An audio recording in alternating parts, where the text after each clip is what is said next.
નમસ્કાર, સ્વાગત છે આપનું ડીટીવી ન્યૂઝમાં। દાહોદ લોકસભા બેઠક માટે 9 ઉમેદવારો વચ્ચે ચૂંટણી જંગ જામશે। લોકસભા 2024ની ચૂંટણી માટે ઉમેદવારી પત્રો ભરાવાની શરૂઆત થઈ ત્યારે અલગ અલગ રાજકીય પક્ષો અને અપક્ષો તેમજ ડમી ઉમેદવારો સહિત 23 ફોર્મ ભરાયા હતા, જે પૈકી ફોર્મ ચકાસણીના દિવસે ફોર્મ ભરેલ માહિતી તેમજ સોગંદનામું સહિતના જરૂરી દસ્તાવેજોમાં કોઈના કોઈ ક્ષતિના કારણે 8 ઉમેદવારી પત્રો રદ થયા હતા, જ્યારે 9 ઉમેદવારી પત્રો માન્ય રહ્યા હતા।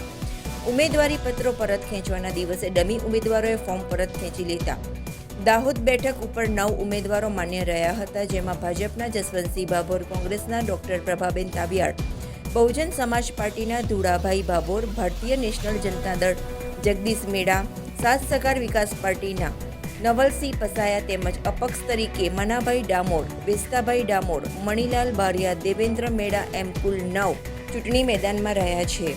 7 મેના રોજ મતદારો પોતાના મતાધિકારનો ઉપયોગ કરી ઉમેદવારોનું ભાવિ ઈવીએમમાં સીલ કરશે।